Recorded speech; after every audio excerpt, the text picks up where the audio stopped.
Bismillahirrahmanirrahim. Alhamdulillahi Rabbil Alameen. Wassalatu wassalamu ala Sayyidina Muhammad wa ala alihi wa sahbihi ajma'een. Amma ba'd. Assalamu alaikum wa rahmatullahi wa barakatuh. Alhamdulillah, this is lesson 12 of the Tafseer of Surah An-Nisa, and we have reached verse 19. Allah subhanahu wa ta'ala, He says, بَعَدَ أَنْ أَعُوذُ بِاللَّهِ مِنَ الشَّيْطَانِ الرَّجِيمِ يَا أَيُّهَا الَّذِينَ آمَنُوا لَا يَحِلُّ لَكُمْ أَن تَرِثُوا النِّسَاءَ كَرْهًا ولا تعضلوهن لتذهبوا ببعض ما آتيتموهن إلا أن يأتين بفاحشة مبينة وعاشروهن بالمعروف فإن كرهتموهن فعسى أن تكرهوا شيئا ويجعل الله فيه خيرا كثيرا. O believers, it is not permissible for you to inherit women against their will or mistreat them to make them return some of the dowry as a ransom for divorce, unless they are found guilty of adultery. Treat them fairly. If you happen to dislike them, you may hate something which Allah turns into a great blessing. As we can see, this ayah relates to the rights of women or certain ahkam relating to nisa. And this is after Allah subhanahu wa ta'ala spoke about the rulings relating to adultery and fornication, and also after Allah subhanahu wa ta'ala spoke about the importance of repentance and who He accepts repentance from. And so one of the things that people need to make repentance from was from the traits of Jahiliyyah. And this ayah will allude to one of the practices of pre-Islamic Arabia in the way that they would treat women. And what is this practice? Ibn Abbas, he mentioned, this is reported in Sahih al-Bukhari, that they mentioned, he radiallahu anh mentioned that when a man from amongst the people would die, and this was actually a practice that was known amongst the Ansar in particular, so this was a Jahili practice, predominantly practiced by the people in Medina. So it was more of a Medinan thing more than a Meccan thing. So what used to happen, if a man would die, he would leave behind wealth. He would leave behind a wife, children, money, etc. So obviously wealth is inherited. It gets passed on down to his heirs. But in addition to that, if he died and he left behind a woman, what would happen to this woman? There were different possible scenarios. One scenario would be that the awliya or the heirs or those who are related to the deceased, they could inherit that woman by either marrying her, right, meaning by force, like a man dies, he leaves behind his wife. Say for example this man had a son or a father, right? That son or the father could marry that woman, right, without even her direct permission. Or if they wanted to, they basically could have complete control over her. They could marry her off to somebody else that they wanted, right? And this is, again, and the woman would have no say in this whatsoever. Or another option would be that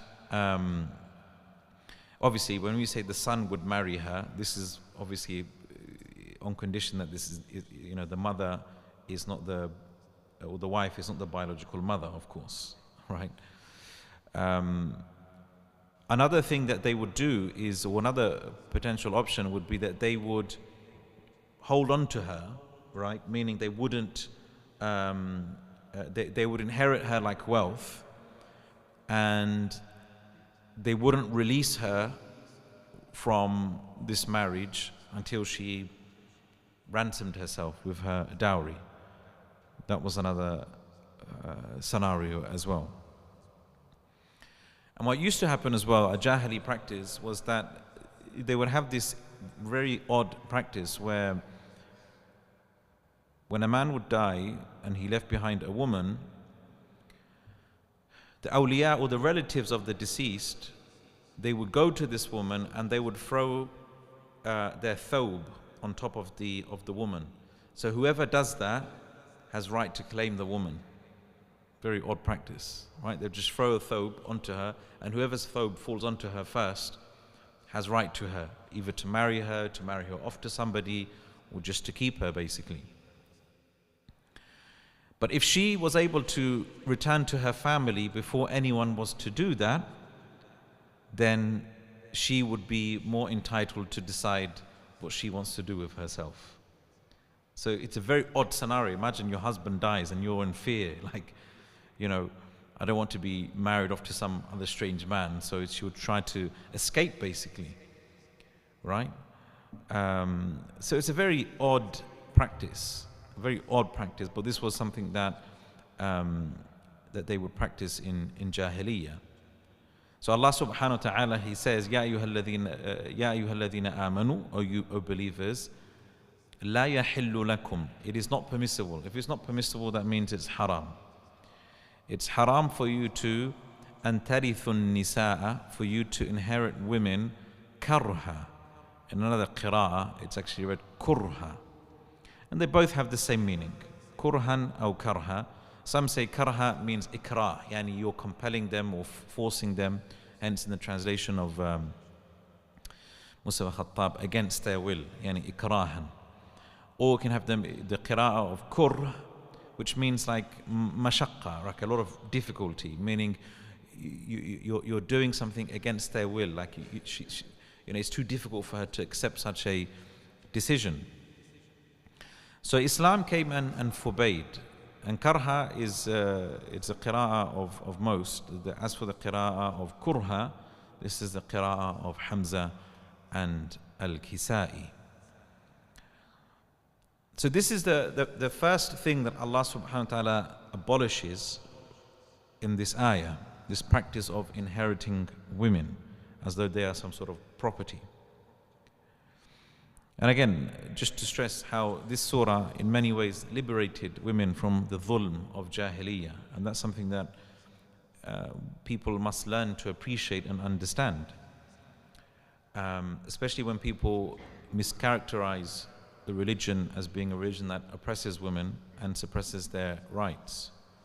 We, on the other hand, we do not, as Muslims, remember, we should not be naive when people hurl these accusations against Muslims, because then if we try to reply in an uneducated manner and accept the propositions of the disbelievers in the sense that their understanding of of emancipating and freeing women is the actual model that we must accept, that's not the case.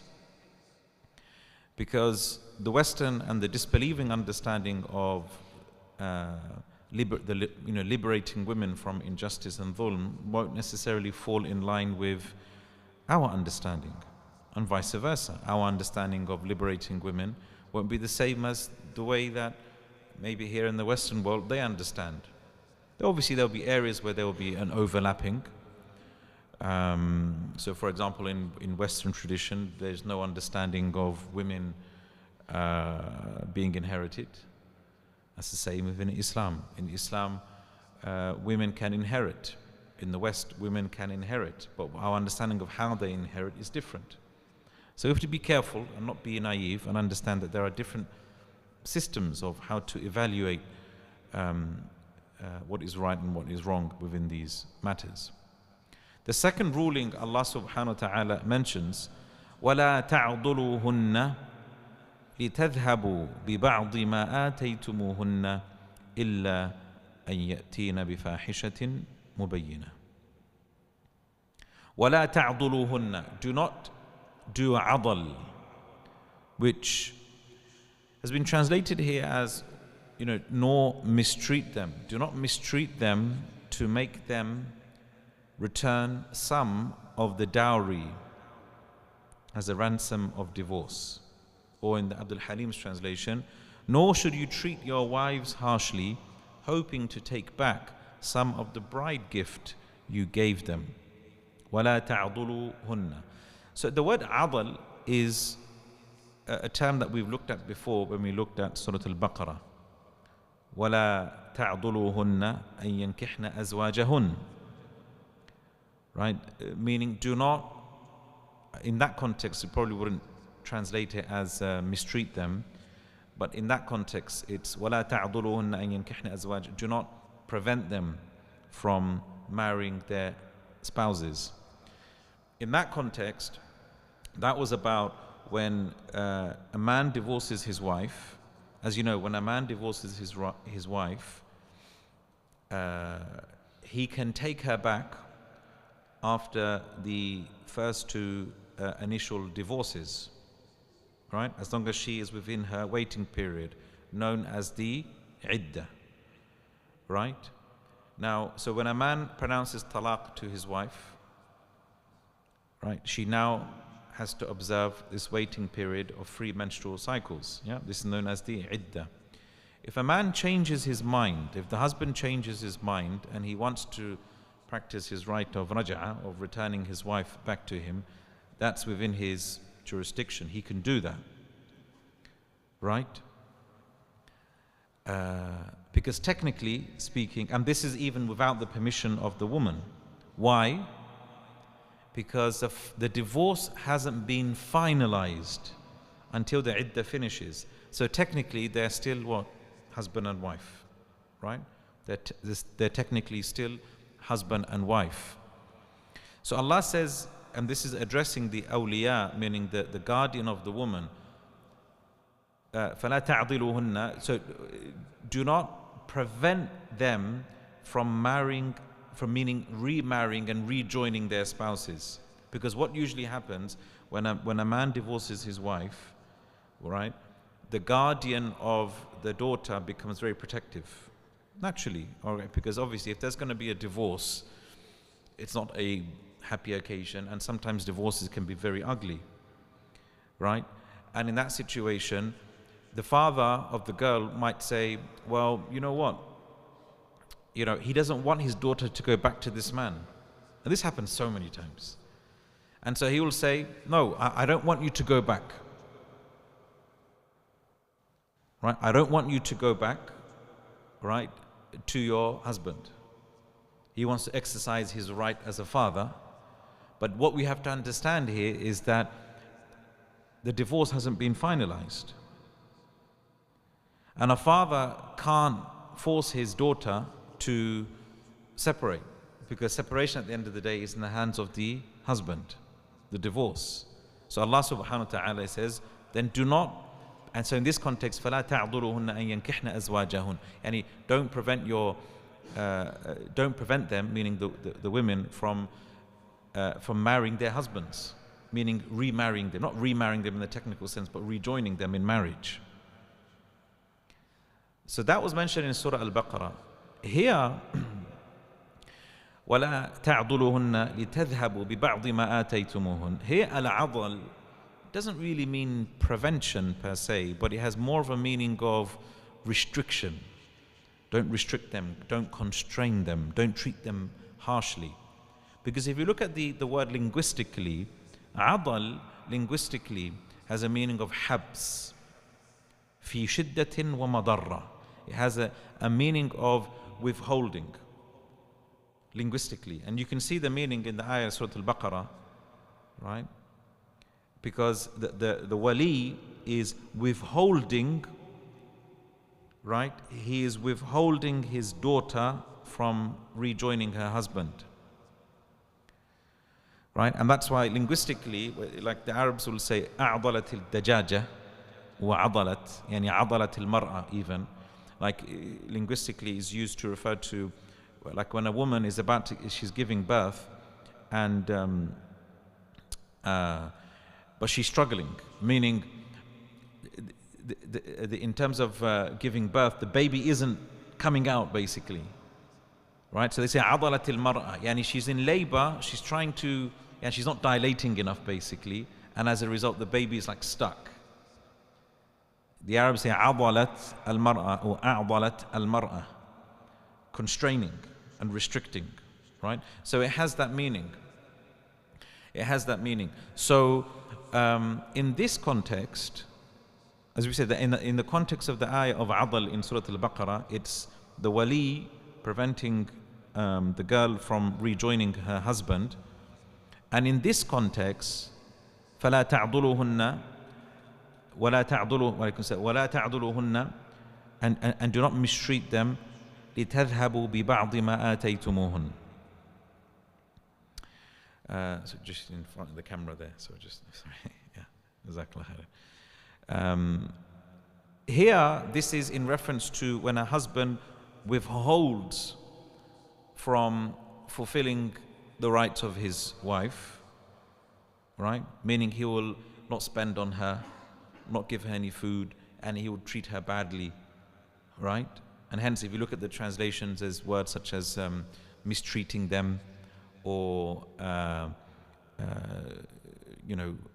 treating your wives harshly. The idea here is there could be a time. So remember, this is a separate ruling from the first part of the ayah. This is a situation where when in your marriage, you realize, you know what? I don't want to stay with this woman. I don't like this woman. I don't like this woman. Now, you spend all that money on the wedding, and you spend all that money, and you feel like you've made a huge loss. So what do you now normally, if you don't like somebody and you don't want to stay with them in the marriage, you have the option of divorce, right? But if you divorce your wife and you've given her the mahar already and you've consummated the marriage and everything, in this situation, how much of the mahar are you entitled to take back? Nothing, right? So you lose all that mahar. It could be a lot of mahar. So you could be a very spiteful and greedy person and say, you know what? I'm going to treat her really harshly, make her life miserable, to force her to come to me and say, please, just divorce me or separate from me and I'll give your mahar back. It's like you're forcing her hand to give the dowry back. This is forbidden. This is dhulm. This is injustice. وَلَا تَعْضُلُوهُنَّ لِتَذْهَبُوا بِبَعْضِ مَا آتَيْتُمُوهُنَّ. So do not mistreat them to make them return some of the dowry as a ransom for separation. This is known as khula'. Khula' is, as you know, there are different ways you can end it and terminate a marriage in Islamic law. So you have talaq, which is when the man doesn't want to live with his wife anymore and he pronounces talaq and he divorces her. Khula' is something which is initiated by the woman, right? It's initiated by the woman, and this is where she realizes that life with this man is unbearable. She can't live with this man, and she fears as though she will not be able to fulfill the rights of her husband, and as a result, the husband, she might ask her husband to divorce her, and he says, no, I don't want to divorce you. Then she says, okay, all right, give me a khula', which basically means I will give you the mahar back, either all of it or part of it. I will give you the mahar back, but please just separate from me. And he says, okay, if you give me the mahar back, I will give you a khula', and the marriage ends. And there's obviously a lot of fiqh to this, right? And we discussed this way back when we looked at Surah Al-Baqarah. So here, what Allah subhanahu wa ta'ala forbids though, the khula' is fine, there's not a problem with khula'. The problem here is when you try to enforce khula'. When the husband tries to enforce khula' due to ill treatment. He's harsh to her, he's really treats in a horrible way until life becomes unbearable for her. And so she, as a result, offers the khula', just the money, so that you separate from her. This is forbidden. وَلَا تَعْضُلُوهُنَّ لِتَذْهَبُوا بِبَعْضِ مَا آتَيْتُمُوهُنَّ. But Allah makes an exception to this. إِلَّا أَن يَأْتِينَ بِفَاحِشَةٍ مُبَيِّنَةٍ. Except or unless they commit or they are found guilty of fahisha.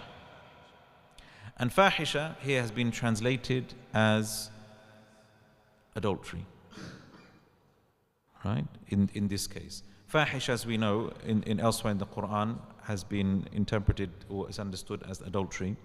But here there is a discussion about what the meaning of fahisha here. Is it really adultery, or does it extend to other matters? And so here we find that there is a difference of opinion amongst the scholars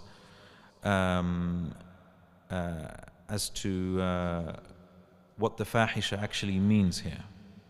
Right? What does fahisha actually mean here? So let's discuss this.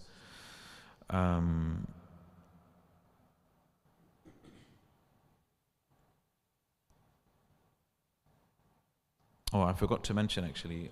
وَلَا تَعْضُلُوهُنَّ. As for the adl, we mentioned how or why a man would do this. Another scenario where a person, and this was a jahili practice as well, where they would practice adl, is when a man would marry a woman of noble descent, a sharifa. Now, what would happen is, obviously, if you marry a woman of noble descent, that's something of social status and social value to you. But in this situation, the woman doesn't see eye to eye with her husband. Right? Now, the man wouldn't want to separate from her, wouldn't want to divorce her, because that would be seen as a loss. Yani, if you end up divorcing a noble woman, then what chance does any other woman have? Right? So what he would do is he would separate from her, but technically still remain in marriage with her. Right? Meaning they wouldn't be together. Right? But he would allow her to remarry if he agrees to it. Meaning if a suitable, person comes and offers to marry this woman, then, and if he's okay with it, then he would say, okay, you can marry her, based on my decision. Right? But otherwise it was all down to him. Right? If he didn't like this proposal, he wouldn't accept it. And so she would remain in limbo, basically. Right? Stuck in a marriage where none of her rights are really fulfilled. So this was another type of adl that was practiced. This doesn't really exist today. But the other type of adl, sadly, does happen, where a man tries to enforce a khula' by ill treatment. And as for the other type of adl, where the wali, the guardian, prevents his daughter from rejoining her husband, again, and that's the adl which is mentioned in Surah Al-Baqarah. That's also something which is quite common. Going back to the discussion about the exception. So the ayah mentions that you cannot practice adl except in the case of fahisha mubayyina. Now, according to Al-Hasan al-Basri and others, Abu Qilaba and others as well, this is in reference to, and many other companions as well, this is in reference to zina. Right, so fahisha means zina. So that means if a wife committed zina,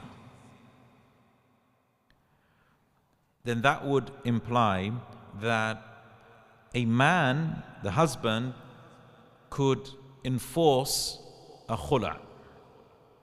He could enforce it. Basically say to her, I don't want to stay with you anymore because you committed zina. Right? And therefore, give my mahar back and I'm going to divorce you. Or like separate from you. Give you a khula', basically. Right? So he could enforce that. Now this might sound a bit strange for a number of reasons. Firstly because, well, if she's committed zina, adultery, then as you know, the punishment for adultery is death, isn't it? Right? So what's the point of this, of separation, if she's going to die? Well, there are a number of issues here. Firstly, remember the hukum of stoning. I mean, some scholars were of the view that this ayah was abrogated by this part of the ayah is abrogated by the hukum of stoning. But there's no need to there's no need to go for this understanding of abrogation, because it's not necessarily wajib for the had to be applied. Yani the husband doesn't have to go to the qadi and say, look, my wife committed adultery and I want her to be stoned to death. He doesn't have to do that. He could just tell her, just make istighfar and keep it a secret, right? He could do that. Or he could just want separation. Or it could even be the situation where he caught her in the act, but he doesn't have any other witnesses, right? So in that case, you can't apply the had. The had can't be applied. And so there are different scenarios. But there is an interesting opinion, which is that imagine he married her, but she still is the virgin. Then in that situation, she can't be, the had of stoning won't be applied because she's still a virgin.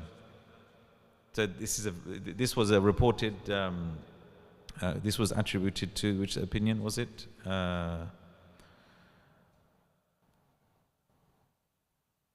I've forgotten who it was attributed to. But there was a view that some of the Mufassirin held that if she was a virgin, the scenario would be that a couple got married, they haven't consummated the marriage, but then she has gone off with another man. Right? Anyhow, so this was one view. That al-fahisha here refers to zina. Another view, which is attributed to Ibn Mas'ud, Abdullah ibn Abbas, Al-Dhahhak, fahisha here refers to al-bughd wal-nushuz, ill treatment and disobedience. Fahisha. And it's not just any ill treatment and any disobedience, it's mubayyana. Another qira'ah mubayyana, which is the qira'ah of Shu'bah and another qira'ah as well, I can't remember. Which means the same meaning. It has to be clear. It's not just, but everyone at the end of the day has bad treatment, isn't it, in a marriage? Either husband or wife, they could be bad at certain times. But here we're talking about nushuz, and nushuz is a serious form of disobedience. Right? So she, for example, rebels, like he asks her for intimacy, she refuses, and she doesn't fulfill any of his rights. So this outright disobedience, this is nushuz. It's like a breakdown in marriage. Ibn Kathir, the qira'ah, jazakallah khair. It's a qira'ah of Ibn Kathir and Shu'bah as well, Asim. So in this scenario, we can see, subhanallah, the hukum therefore of adl extends far more to far more scenarios. Basically saying that if a woman practices, if she practices nushuz and she's being rebellious against her husband, then basically the ayah is allowing adl, it's allowing the man to treat her harshly and to demand his mahr back. Basically enforce khula. Right? Now this is a very sensitive point here, because many people, many men will misunderstand this point. And they will say, oh, my wife is disobedient, I'm just going to take my mahr back from her. It doesn't work like that. Right? It's not as simple as that. Remember, divorces will, in most scenarios, will occur when there is a breakdown in communication, there's a breakdown between husband and wife. There will be nasty things being said and done. That doesn't justify you to say, okay, therefore I can enforce and ask, take the my mahr back that I gave her. No, it's not like that. All right. So in this situation, those who are of the view those who are of the view, and this is in particular, this was attributed to the Maliki school, as Imam al-Qurtubi says that إذا نشزت, that if she becomes rebellious, حل له أن يأخذ مالها, he's allowed to take her dowry, or he's allowed to take her marriage. This has a process. This has a process, right? It's not just simply you make that decision and that's it. No, it has a process. You have to establish that she has become disobedient and is rebellious, right? She's not fulfilling your rights, right? Otherwise, I mean, if you wanted, the other options are there of outright divorce. You can just look, if you're not happy, just divorce her. If you don't want to live with her anymore and you think, you know, this woman is not for me, you can divorce, right?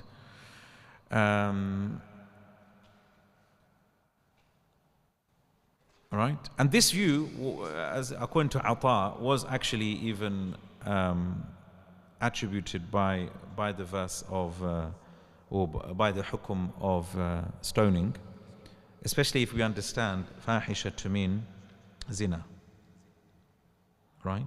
Fahisha to mean zina. If you look at both views, definitely the view that says that fahisha here means zina, it's a lot more, it's a lot easier to implement. You know, if we extend the meaning of fahisha to nushuz and general disobedience and rebellion, right, it can be very tricky to apply, because many people can claim, oh, my wife is she's nashiz, yani she's just rebelling against me and she's disobedient, therefore I can just take her mahar. So, but then look what Allah says thereafter. After prohibiting adl, after prohibiting this practice of mistreating and being harsh towards her, but then making an exception to that, right? The exception is that if she commits zina, then you can be harsh and, you know, demand her mahar back. Allah then says, وَعَاشِرُهُنَّ بِالْمَعْرُوفِ, but treat them fairly, be good to them, right? Now, here, is this within the context of the scenario where she commits zina or fahisha, or is it general? Here, everyone, all the scholars agree that this ayah is generic, or this part of the ayah is generic. It applies to all scenarios, right? That you should treat them fairly. So even when there is a breakdown in marriage, you still have to treat them fairly and live with them on good terms, unless obviously you decide to end the marriage. وَعَاشِرُهُنَّ بِالْمَعْرُوفِ. Ibn Atiyya, he says, this is amrun lil jamii', yani this is a command for everyone. إِذْ لِكُلِّ أَحَدٍ عِشْرَةٍ, because everyone has a right of ishra, and ishra is related to the word عاشرهن. Yani عاشرة it's an interesting word, and for some scholars it's quite an obscure word. You know, good treatment, right, or living with them in good terms. That word itself, what does it linguistically mean? Even in the term ishra, ashira, right? Ashira refers to like family, those who are close to, those who you treat well. Here, al-ishra has a meaning of mukhalata and mumazaja. And mukhalata means mixing. Yani in life, who do you mix with the most? Your family, isn't it? Right? Your wife and children, your spouse. You live with them and you intermingle with them and you mix with them the most. That's why a family is called an ashira in the Arabic language. So intermingle with them, live with them fairly and in a good and honorable way. So Ibn Atiyya, he says, this is عاشرهن بالمعروف, yani this is directed to the husband, this is directed to the guardian, this is directed to everyone. ولكن المتلبس في الأغلب بهذا الأمر الأزواج. But he says, predominantly though, this is directed towards the husbands. Yani Allah commands the husbands to live with them, i.e. to live with the wives in a good way. Why? Why is this the case? Right? Al-mutalabbis fil aghlab, yani those who need this advice most are the men. Right? Notice how Allah doesn't say in the Qur'an to the women, and be good to your husbands. That's actually more in the Sunnah. And that's something I've mentioned on a few occasions. What you find in the Qur'an, when it comes to the Qur'an dealing with women's rights and it comes to marital issues, there's a great emphasis on Allah giving advice to men When it comes to the sunnah balances. Not that the Qur'an is imbalanced, but the sunnah emphasizes the rights of women. So for example, when it comes, emphasizes the rights of the husbands. Right? The Prophet ﷺ said that if I was to command anyone to prostrate to anyone, I would command the woman to prostrate to her husband. Right? And there are so many hadith that speak about the huquq of the zawj, of the husband in particular, hadith. But the Qur'an emphasizes, you see, the rights of the women, which is very profound, very interesting. Which shows you this is why, and to really understand the Qur'an and to really understand the Quranic values, we really must understand it in light of the Sunnah. Right? The Sunnah, the role of the Sunnah is it's mubayyin, it clarifies, it clarifies the meanings of the Qur'an. So live with them in an honorable way. So this is in general terms, and even in times of difficulty, even in times of when there's a breakdown, still live with them in an honorable way. وَعَاشِرُهُنَّ بِالْمَعْرُوفِ. And ma'roof means something which is linguistically has a meaning of that which is known. Meaning, when as opposed to munkar. Munkar is something which is evil, but it also means something which is unknown, right? Because when you're not familiar with a practice, there's this nafra, there's this aversion to it. It's like, I don't know this practice. It's very weird. It's like this type of behavior. I'm not used to it. That's munkar. Ma'roof is something you're accustomed to and you do habitually. And so it's something which is good. وَعَاشِرُهُنَّ بِالْمَعْرُوفِ. Ibn Abbas, he says, not when explaining this ayah, but as some scholars they quoted when explaining this verse, Ibn Abbas, he said, إِنِّي أُحِبُّ أَنْ أَتَزَيَّنْ لِامْرَأَتِي كَمَا أُحِبُّ أَنْ تَتَزَيَّنَ الْمَرْأَ لِي. He said, I like to dress up and adorn myself, take care of my appearance, just as I expect my wife to dress up for me. Right? This is ma'roof. This is good behavior, treatment. Don't just expect her to fulfill all of your rights and you just treat her in a terrible way. Right? So if you expect your wife to dress up and look nice for you, you also have that responsibility as well. Right? Be presentable, smell good, look good, right? For your spouse. And as Imam al-Qurtubi, he says, وَهَذَا دَاخِلٌ فِيمَا ذَكَرْنَا. This is included in part of al-mu'ashara bil-ma'roof, living with them in an honorable way. Imam al-Qurtubi mentions an interesting point. He said, استدل علماؤنا يعني the Malikis. He said, our Maliki scholars have used this as a proof, will cite this as evidence for what? على أن المرأة إذا كانت لا يكفيها خادم واحد أن عليه أن يخدمها قدر كفايتها. That if a woman, if having one servant for her wife is not enough, he has to give her more servants. Now this, you have to understand the context to this, because you might think, servants? What's he talking about? In this day and age, women don't have servants, right? In traditional societies, it's very normal. This is still practiced today, in fact, in many poorer countries. They will have a khadim. They will have like a poor person who will serve in the house. They help with the cooking and cleaning and everything.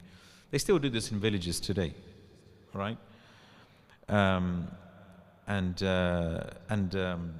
I even still have memories when I went to Bangladesh many years ago. We used to have one.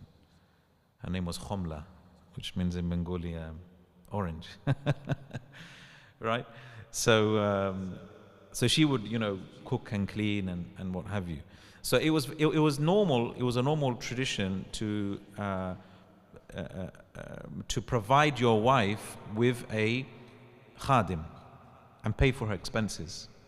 If that was the customs of the people in that time, right, that is a part of your responsibility.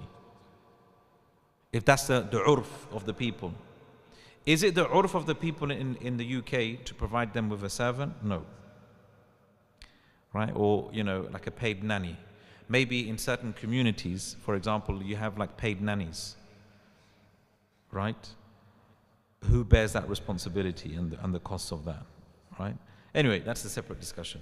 But the point being here is that according to the urf of the people, Imam al-Qurtubi, he says, based upon this, yani if a woman is not sufficed with one khadim, you have to provide her with more. If kabnat al-khalifa wal-malik, if she is like the daughter of a king or the daughter of a khalifa, if she's a daughter of a khalifa or a daughter of a king, do you think having one servant is enough for her? Clearly not. Because she would be used to having numerous servants, isn't it? Right? Majority of the scholars, they said no. Right? One servant is enough. One servant is enough. Right? And that's, but the Malikis argued that, look, this really goes down to the urf of the people. But this is an urf which doesn't really change that much, especially in their time, because one servant would be enough for most women. The idea here is وَعَاشِرُهُنَّ بِالْمَعْرُوفِ. This is according to the customs of the people, right? The customs of and we have to understand the customs of the people change. This is why I don't understand. And when people, they try to cite old traditions and old habits, even from the times of the companions and the Sahaba, and they said, oh, the companions would only give one item of clothing to their wives and things like that. This was their urf, this was their custom, right? This was their custom. Doesn't mean that and if that's the case, right, if we want to stick to the standards of the Sahaba, right, it works both ways, right? It works both ways for the husbands and for the wives. So this goes back to the customs of the people. وَعَاشِرُهُنَّ بِالْمَعْرُوفِ. Allah subhanahu wa ta'ala then says, فَإِن كَرِهْتُمُهُنَّ, if you happen to dislike them, فَعَسَى أَن تَكْرَهُ شَيْئًا وَيَجْعَلَ اللَّهُ فِيهِ خَيْرًا كَثِيرًا. You may hate something which Allah turns into a great blessing. See, look at the context of this verse. This verse, firstly, it begins by speaking about this practice of this jahili practice of inheriting women, and then Allah subhanahu wa ta'ala forbade the practice of adl, of being harsh and mistreating them, and but then there is an exception in the situation of where either they commit zina or there's nushuz, where you can essentially enforce a khula. These are all scenarios where you can imagine there's a breakdown in your marital relationship. You dislike certain characteristics and traits. Every human being is created with flaws. Every human being has flaws. We must remember this. In the beginning of your marriage, you'll probably find that you won't know many flaws. You won't see any flaws from your spouse. But the more you live with them, the more flaws you will discover.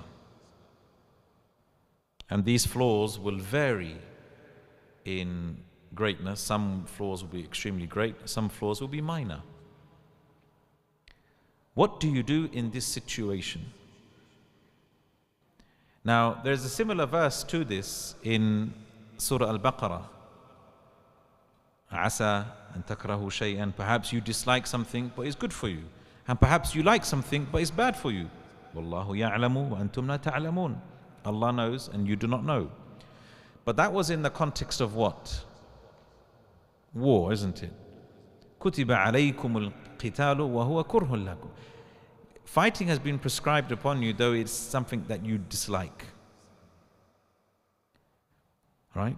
So that ayah is in the context. Allah is saying, look, you might like something, but you might dislike something, but it's good for you. You might like something, but it's bad for you. Allah knows and you do not know. That's to do with war. This is to do with marital matters.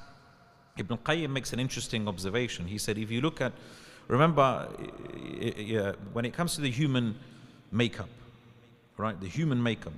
The human is made up of three types of quwwa, three types of impulses or three types of instincts. Al-quwwa al-ghadabiyya, al-shahwaniyya, and al-nafsiyya. Right, you have al-quwwa al-ghadabiyya, that's related to the instinct of anger. Right, instinct of anger, quwwa. And that instinct initiates so many other characteristics and emotions. For example, the instinct to defend from an attack. When someone attacks you, what happens? You become angry, right? Something is aroused within you to defend. Right? That's quwwa ghadabiyya. But there's also quwwa ghadabiyya which leads to negative things like revenge and theft and murder. But it's an instinct within us that needs to be tamed. Just like the other instinct is, which is the quwwa al-shahwaniyya, relating to your shahwa, your carnal desires. And then you have the quwwa al-nafsiyya, which is relating to your rational instinct. Right? So all human beings have these instincts. Rational instinct, the instinct relating to your lust and desire, and the instinct relating to your anger. The ayah in Surah Al-Baqarah tells us that when it comes to warfare, you dislike it because you're scared, right? You want to protect your life, right? You want to protect your life. You don't like the act of killing other people. Maybe, people might not be used to the act of going to war and spilling blood, right? It's a difficult impulse to control. Either you have it's very weak or it's very strong. When it's very weak, it will lead to cowardice, and as a result, you dislike fighting. If it's too strong, and you end up being bloodthirsty, right? And you just want to spill blood. It has to be tamed. It has to be controlled, right? The same with when it comes to shahwa, when it comes to fulfilling your desires. Now, when it comes to fulfilling your desires, right, it comes at a cost, in the sense that you could only fulfill it through the institution of marriage, which means you have to live with that person. You have to live with that person now. So you want to fulfill your desires, but at the same time you have to live with someone that you don't really get along with, or there are traits that you don't like within that person. What do you do in this situation? Now, for some people, they will make their decision purely based on the instinct itself. So when people dislike the idea of going to war, right, whether they will decide to go to war or not will be premised on their dislike for fighting. So if I don't like fighting, I'm not going to go. So when it comes to marital matters, okay, I don't like these qualities, in this woman, I'm going to end the marriage. Is that how we should decide? No. What did Allah say when it came to fighting? Asa, perhaps, an takrahu shay'an. Perhaps you dislike something, but it is good for you. It's good for you. So there is a comparison between disliking and not liking. It's not about disliking and liking. Allah is not saying, okay, you might dislike fighting, but there are aspects to it that you might like. He didn't say that. What Allah is training us in this ayah is, it's not about liking and disliking. Okay, you might dislike something, but think about what is good for you, what is beneficial for you. So your criteria shouldn't be a criteria of like and dislike. It should be a criteria of what is good for you. This is what Allah says in this ayah. فَعَسَى أَن تَكْرَهُ شَيْئًا. Perhaps you dislike something. وَيَجْعَلَ اللَّهُ فِيهِ خَيْرًا كَثِيرًا. But Allah puts a lot of goodness in it for you. So the real criteria is not about just pleasure, fulfilling your instinct and satisfying your instincts. No. It's actually about knowing what is good and bad for you. That's what's really important. This is actually a very profound point. Because many people, when it comes to judging these matters, they judge by very superficial things. Right? Oh, I don't like this person. I don't like this characteristic. And they just end the marriage based upon that. But they don't think, actually, you know what? Maybe staying with this person was actually better for me. Right? That's what Ibn Ashur, he says, Al-maqsood min hadha. See, the purpose behind this, Al-irshad ila i'maq al-nazar wa taghalghul al-ra'i fi awaqib al-ashya.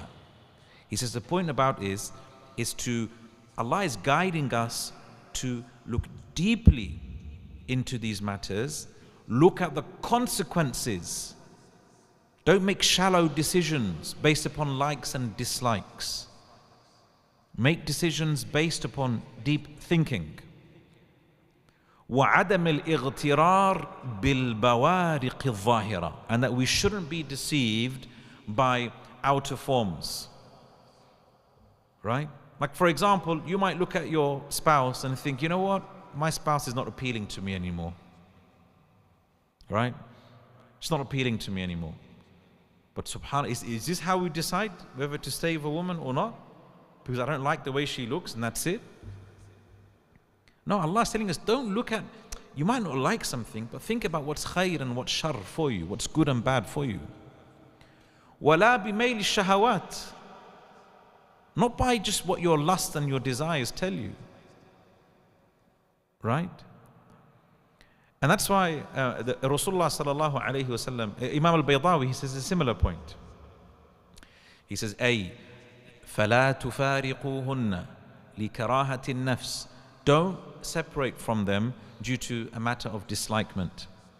فَإِنَّهَا قَدْ تَكْرَهُ مَا هُوَ أَصْلَحْ دِينًا. Because you could dislike something which is better for you in your deen. Right? The marriage and the circumstances might be better for you in your deen. Okay, if you were to separate from someone you don't like, okay, what will that mean? You end up being single. If you end up being single, what will happen?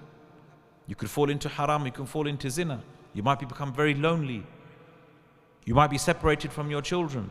Is that good? Right? That's why Rasulullah sallallahu alaihi wasallam, he said, لا يفرق مؤمن مؤمنة. A believer shouldn't yafrak, which means he shouldn't excessively hate a believing woman. Why? إن كره منها خلقا. If he dislikes one thing about her, رضي منها آخر. He's actually content with another aspect of her. Because what tends to happen when it comes to like a marital breakdown, you end up magnifying a bad trait. And so that dominates your thinking processes. And then it completely eclipses all the other good traits that the woman will have. Right? So, perhaps there's goodness in it. And interesting, Imam Qurtubi mentions the story in his Tafseer. He says, and this was narrated by Abu Bakr ibn Abdurrahman. He said that there was a Sheikh Abu Muhammad ibn Abi Zayd, who was from, he says, من العلم والدين في منزلة والمعرفة. يعني he was a known scholar, a man of ilm and status, Abu Muhammad ibn Abi Zayd. And he said, وَكَانَتْ لَهُ زَوْجَةٌ سَيِّئَةُ الْعِشْرَةِ. He had a really bad wife. وَكَانَتْ تُقَصِّرُ فِي حُقُوقِهِ وَتُؤْذِيهِ بِلِسَانِهَا. She wouldn't fulfill his rights. She would fall short in fulfilling his rights. And she used to really harm him with her tongue. Right? Really bad tongue. فَيُقَالُ لَهُ فِي أَمْرِهَا وَيُعْذَلُ بِالصَّبْرِ عَلَيْهِ. Yani people used to really like tell him off. Like, what are you doing with her? Why are you staying with this woman? And he used to say, أَنَا رَجُلٌ قد أكمل الله علي النعمة في صحة بدني ومعرفتي وما ملكت يميني. I'm a man who Allah has honored and completed me with His favor by giving me a healthy body, giving me knowledge, and giving me possessions. And He's given me many blessings.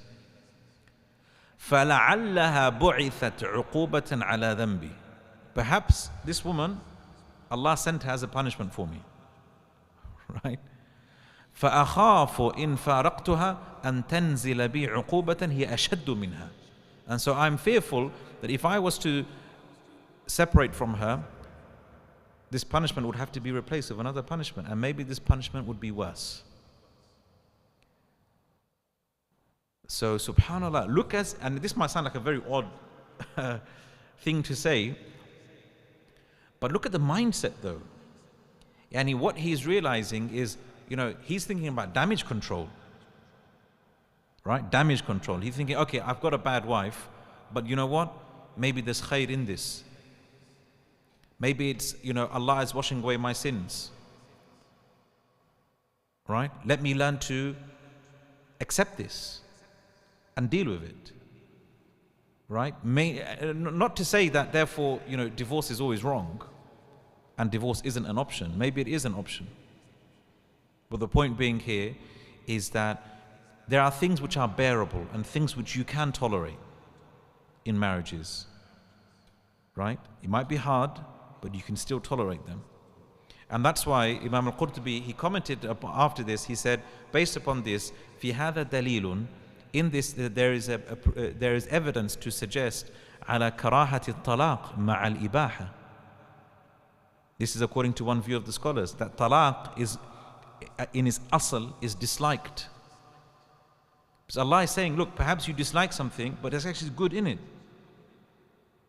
Right? So if you dislike your wife for certain characteristics, okay, fine. But there might be good in it. There might be good in that marriage.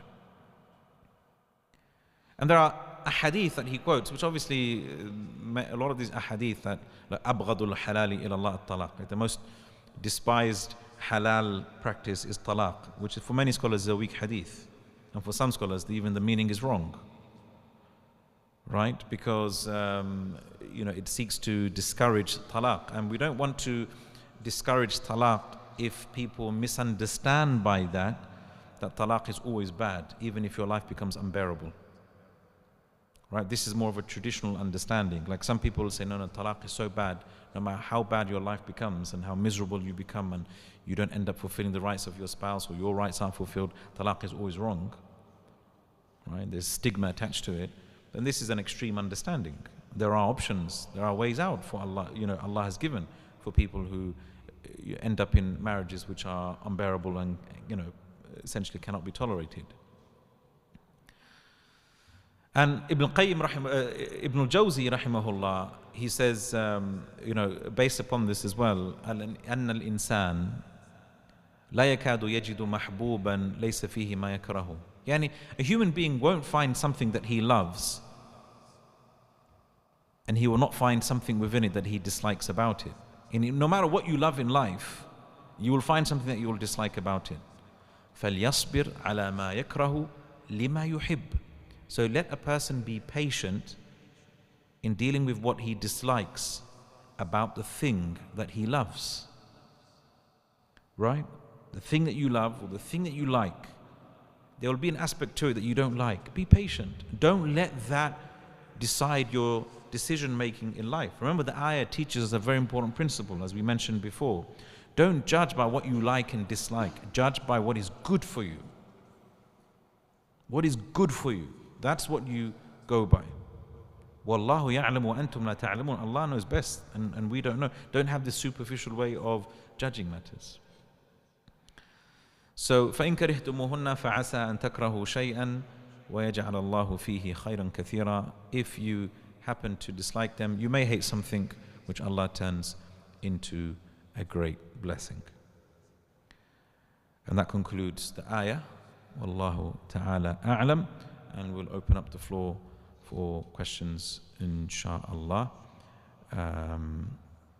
As usual, we'll be on Slido, sli.do. And the code is Tafseer, Tafseer. We'll take questions on the floor as well. Yes, sir.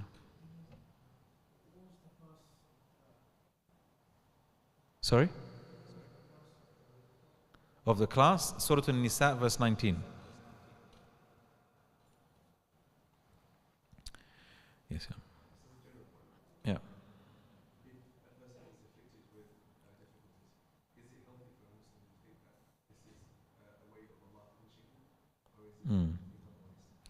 Okay, it's a good question. Like, if you are afflicted with a difficulty, should a person think that this is a punishment from Allah? Like for example, that Sheikh. Yeah. You can keep the door open in the sense that view it as a possibility. But a person shouldn't always be certain about these matters because you don't know. Right? Is it a punishment? Is it a test? Like, this is a common question people ask. When I'm going through a difficulty in life, how do I know what I am suffering is a punishment or is it a test?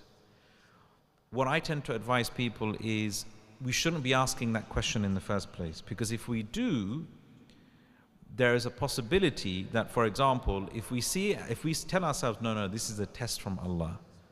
And as you know, who does Allah test? People He loves. So an element of arrogance might enter into your heart. You say, oh, Allah is only testing me because I'm righteous. Or do you see? And the other risk is that if you say, no, Allah is doing this to me because He's punishing me for my sins, right? And you're absolutely certain about that, you could end up falling into despair. Because a lot of people, this happens. Yeah, so they say, subhanAllah, I'm going through so many difficulties in life because Allah's punished me for my sins and my dhunub. And then you end up in a really dark place. So the best thing to do is say, look, perhaps it's a test. Perhaps Allah is punishing me. Either way, I need to do two things. I need to be patient and I need to seek Allah's forgiveness. Right? That approach is a more holistic approach, because that way you benefit in both ways. Like whether you view it as a test or whether you view it as a punishment. Allahu A'lam. What happens if the father doesn't allow the daughter to see the husband after he wants to take her back after the first talaq? What happens here? You don't have to listen to your father in that case. The decision of the husband overrides the decision of the father. Once you become married, once you get married, your primary duty is to your husband. It's not your father. Right? We have to understand this. So if your father tells you to do something and your husband tells you to do something else, you have to obey your husband in that matter. If it's a matter that you have to be obeyed. Right? That's the hukum of the Sharia. This is the hukum of Allah subhanahu wa ta'ala. That's why Allah subhanahu wa ta'ala negates the decision of the father when he refuses his daughter to go back to her husband. Allahu Alam. If the wali wouldn't approve of his daughter being a second wife, can she hide this fact from her father that the man is already married, or is this deceit? Or if you're talking about an initial marriage, this shouldn't happen. Right? If at the end of the day, the wali has a right to refuse a proposal because the man is already married. He has a right to do that.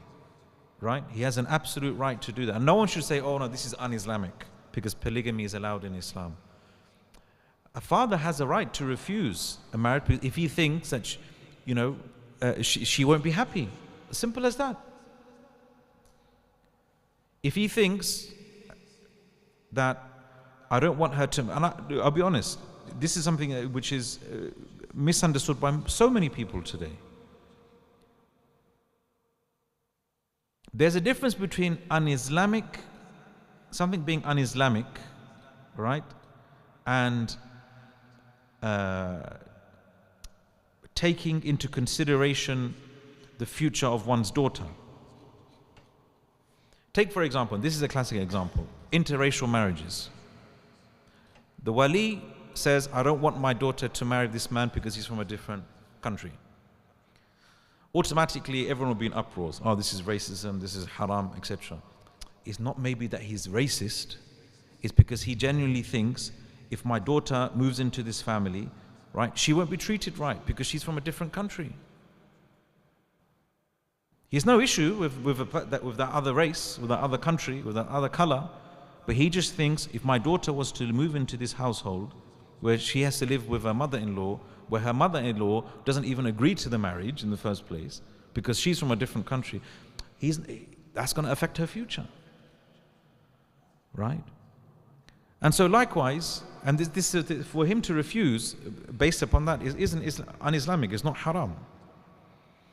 And likewise, if the father realizes, look, this proposal has come, okay, he's a good man, but you know what, he's got a wife already, and I don't think practically he can take care of two women in a good way, I don't accept this marriage. That's within his rights as a wali to do that. It's not that he's against the system of polygamy. He just thinks that his daughter won't be in a good position. That's fine. That's within his right. And a girl shouldn't conceal that fact, right? If a sister knows, right, that this proposal is coming from a man who's already married, and she's hiding this from her father, it's not a good thing to do, right? I strongly advise against that. Strongly advise against that. Wallahu a'lam.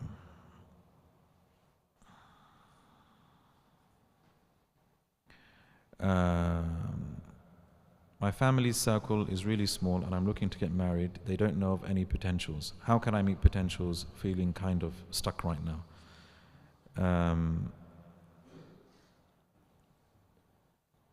Yeah, I mean, you mentioned that your family, so I mean, yeah, it is a difficult situation. Many people complain of this. It isn't a new phenomenon. Many people make it out as though it's a new phenomenon, right? This has always been the case. And some people it's easy, for some people it takes long.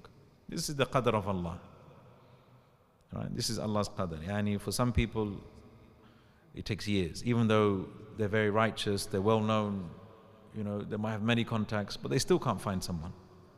Subhanallah, it happens, right? And you could be in a different situation where you know hardly anyone, yet Allah decrees the spouse for you. Everything is by the qadr of Allah subhanahu wa ta'ala. The key thing is you put in your effort to find someone. If you don't have many family members, ask friends. I'm sure you have friends, right? Inshallah. Friends, colleagues, ask other people in your community to help find you someone. Ask Allah subhanahu wa ta'ala to assist you as well. Wallahu a'lam.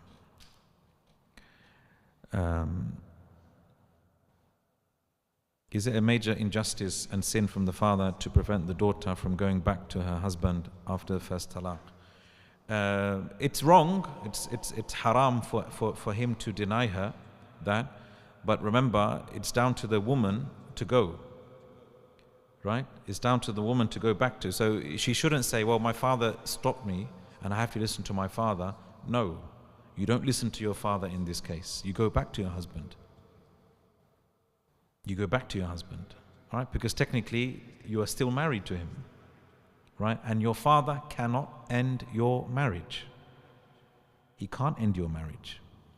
If he wants to dissolve it from a shari'i perspective, yes, just go to a qadi, right? And enforce a fasakh of some sort, an annulment of the marriage, which is a very long procedure. You can't just say, I have to listen to my father. No, your husband's decision overrides the decision of your father. Wallahu alam. Is it permissible to combine Maghrib and Isha Salah to make it easier to wake up for Fajr? No, not really. Right? You shouldn't be doing that. Train yourself just to stay awake, right? Until Salat al-Isha. You know, if anything, have naps during the day if you can. You're not really meant to have a nap between Maghrib and Isha, right? That's disliked according to many scholars, because once you sleep after Maghrib, that's it. You might sleep for the whole night. But if there's someone that can wake you up, you have people in your family, for example, that will wake you up for Isha, then that's a solution as well. Maybe not the best solution, but that's a solution. But just to combine, just for that reason, I wouldn't say it's strong enough. Wallahu alam. Yes. Yep. You know, when the divorce, the woman has certain right from the husband according to Islam. What if the woman apply the right to whatever the law of the land, which is like in this country? For divorce, you mean? Like Mm. he will get like a split half of the. Yeah, yeah. Is it like against the Sharia. law, Yeah. or is it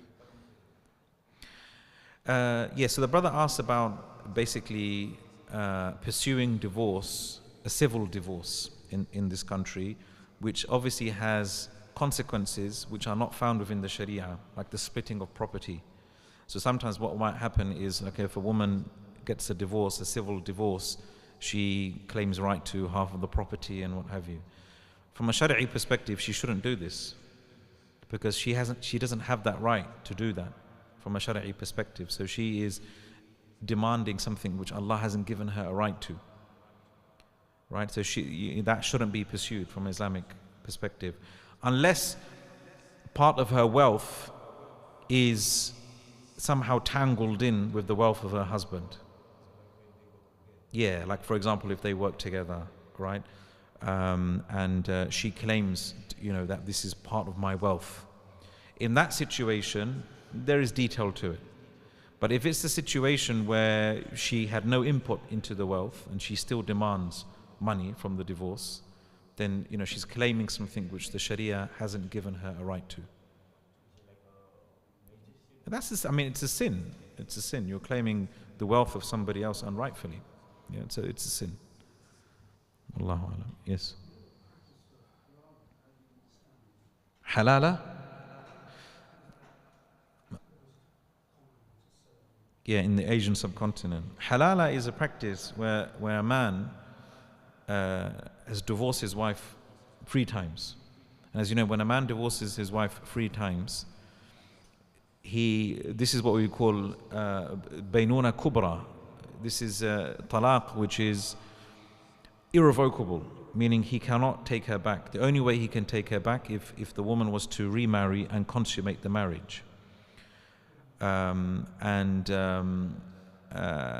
so what they do in this situation, the initial husband, he plans the halal. The halala is where you hire a man to marry this woman and consummate the marriage with her and then divorce her. Right? So it's a hila, it's a loophole to remarry your first wife. And this is forbidden according to most scholars in the religion. Right? It's haram. And even those who allow it, they have a very limited way of allowing it, right? Which isn't adhered to by those who practice it in most people, in most places today in the world. So, yeah, it's a haram practice, according to the majority of the scholars. Who dies? If the husband dies, oh yeah, if the second husband dies and he hasn't been, planned by the first husband. Like for example, you get a terminally ill man to marry your wife. I'm sorry, Sheikh, but Yeah. I've heard this story so many times. That's Yeah. the reason I'm trying to understand. Yeah. Some people, they divorce their wife 3 times. Yeah. After they divorce her, she get married to another husband. Yeah. She get married to this husband. Things works out between the husband and the first husband. Then he divorced her. Then he returned to marry her again. That's what I'm trying. Yeah, as long as the second marriage wasn't planned by the first husband. Yeah, that's fine. That's not a problem. That's allowed. If it's not planned, yeah, if it's planned, it's haram. If it's not planned, that's not a problem. That's how you can remarry her. Yeah, so that's not a problem, inshallah.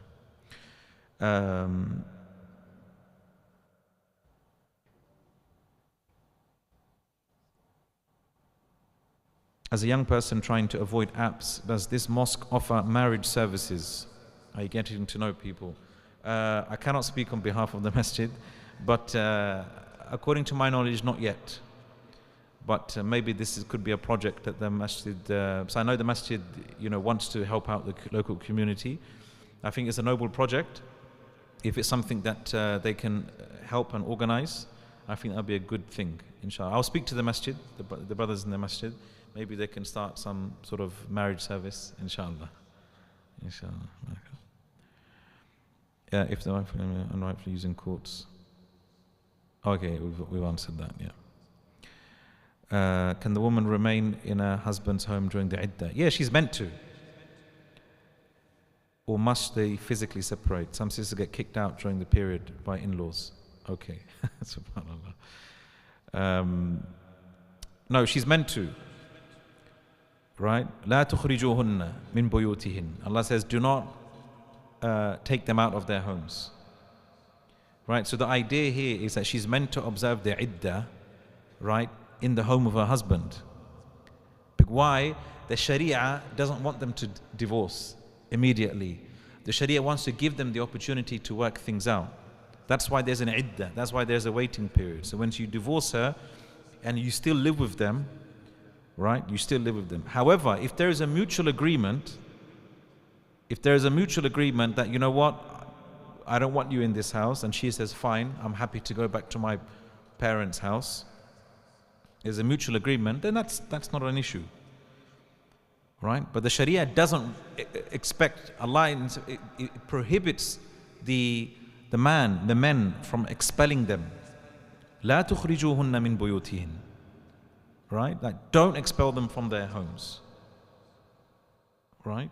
As I said, however, if there's a mutual agreement and they say, look, you know, I'm happy for you to go back to your parents' house, go back to your parents' house. Okay? And they're happy with that, that's fine. They can do that. Allahu A'lam. When the marriage becomes stagnant due to problems and fights, what should they do to become better again and make things better? Everyone has their own unique ways. Each marriage will have ups and downs like that. The most important thing is that you try to reconcile. Maybe have third parties get involved, right? People from, you know, close friends or relatives to help and try and patch things up. You can even try marriage counseling as well. That's another option as well. But remember what we learned today in the class, that you may dislike something, but Allah puts much goodness in it. Don't make your criteria of deciding matters pleasure and dislikement, but about what is good for you. Right? Look deeper into matters. That, you know, as the Rasulullah ﷺ said, that you might dislike something within a person, but you like something else. Think about the overall context about your relationship. Isn't there much goodness, more goodness in it than there is pain and hurt and sadness? Right? Learn to develop that type of mindset. Wallahu a'lam. When we say salam in prayer, who are we saying salam to? Well, many scholars say you're giving salam to the angels if you're praying by yourselves. And if you're praying in congregation, you are giving salam to the people in the jama'ah, in the congregation. During the iddah period, is he still my husband? Yes, they're absolutely clear. This is why we say that when a man divorces his wife one time, she observes the iddah period of 3 menstrual cycles. They are still married. Once the iddah period finishes, the marriage is terminated. The marriage is terminated then. That's when you are no longer husband and wife. When the iddah period finishes. But if you're still in your iddah period within the first 2 divorces, for the first 2 divorces, you're still husband and wife. Okay?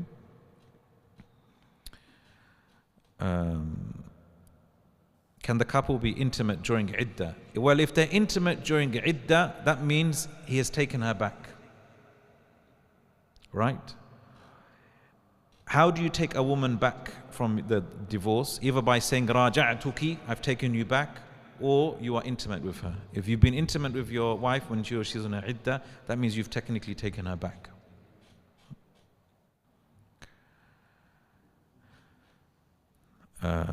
Oops, I've deleted one by accident. There was something about what advice. Something about what advice would you give to someone looking to get married? Well, Rasulullah ﷺ said, ثَلَاثٌ حَقٌّ عَلَى اللَّهِ عَوْنُهُم. There are 3 groups of people that Allah has made a duty to support. And one of them is الناكح الذي يريد العفاف. According to one understanding, this refers to the Muslim who wants to get married for the sake of iffah, for the sake of afaf, chastity, and he wants to remain chaste. People marry for different reasons. Some people marry because they just want to live in a happy life, they want to fulfill their desires. Some people want to marry because they want to remain a pure Muslim. Afaf, iffah. If that's the case, it's more likely for Allah to help you. Don't just marry for the sake of desires. Don't just marry for the sake of mere happiness. Marry for the sake of your deen, and you want to protect yourself. You want to remain a pure Muslim. You don't want to fall into zina and haram. If you have that intention, you'll find the assistance of Allah come to you. Wallahu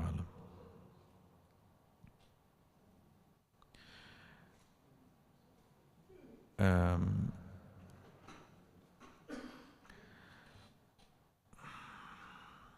Would you advise getting married without physical attraction? Each to their own. Right? Each to their own. For some people, physical attraction is very important. For others, it isn't so important. The Prophet ﷺ said, look, you can marry someone for different, for 4 reasons. But obviously marry for the sake of deen, that's better. فَظْفَرْ بِذَاتِ الدِّينِ تَرِبَتْ يَدَاكِ. Yani look for the one with good deen, that is better for you. Looks come and go. Looks, they come and go. Right? When you're young, the looks are there. But remember, when you marry someone, you're hopefully going to live with them for the rest of your life. Their looks aren't going to remain when they become really old. So what's going to keep you together? Your deen and your akhlaq. Right? It's a temporary thing, looks. But as I said, each to their own. Some people are obsessive almost about looks. And they have very particular criteria when it comes to looks. Others aren't. They're more focused on deen. So it really depends on you. I can't give you tailored advice. I don't know who wrote this question. Right? I don't know what your mindset is. For some people, good deen won't be enough. They need to have the looks. If they don't have the looks, they'll end up looking elsewhere. Right? So it really boils down to you. Does being angry and in a fit of rage invalidate wudu? No, it does not invalidate wudu.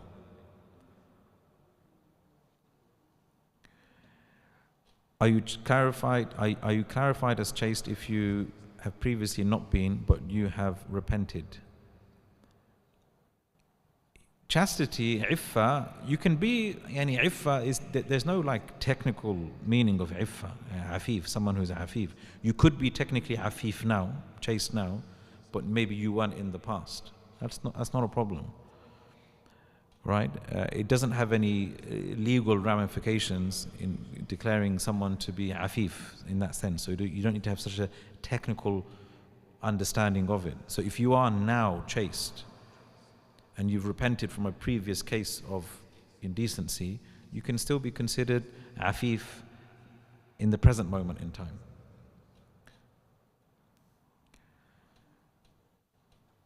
Is it best for couples to take breaks during fights? The wife goes back to their father's house for things to cool down, then come back. Well, if she leaves with her husband's permission and mutual agreement, then I don't see that being a problem. Right? But if she leaves without the permission of her husband, then this isn't right. Right? She shouldn't leave without the permission of her husband.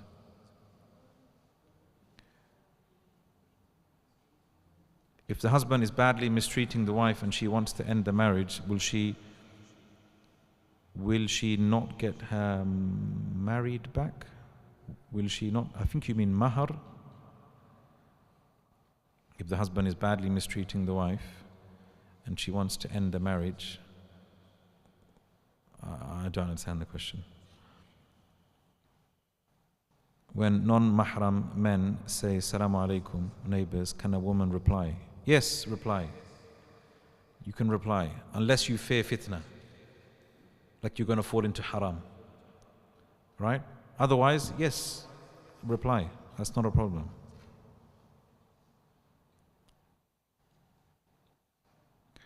Oh, it is mahar. Yeah, so if the husband is badly mistreating the wife and she wants to end the marriage, will she not get her mahar back?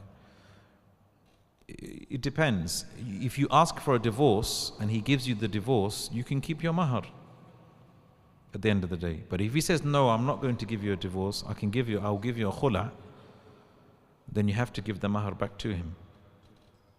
That's it.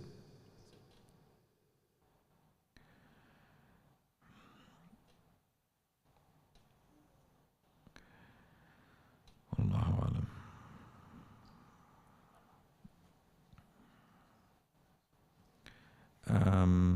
Is xylitol, sugar alcohol, from plants halal? I don't know. I'll have to look into that. But if it's from plants, I don't. If it's been fermented, wallahu alam, I would need to look into that. Are wearing lashes in front of women permissible? I don't understand this practice, to be honest, of women wearing lashes, right? Fake lashes. I find it a very odd practice. Nowadays, the amount of makeup women wear, and they all look the same. They all look the same. And it's like, where's natural beauty gone? It's like it's disappeared. Now you see these artificial women who all look the same, right? And it's just, this is just anecdotal, purely anecdotal, right? but you know, Allah has given you your natural beauty, and why put all this? And are we that so like insecure about our appearances that we have to look like somebody else? No, Allah al-Musta'an. Okay, I think that's. Any more questions on the floor? Otherwise, we'll stop there for today, inshallah. جزاكم الله خيرا سبحانك اللهم وبحمدك أشهد أن لا إله إلا أنت أستغفرك وأتوب إليك السلام عليكم ورحمة الله وبركاته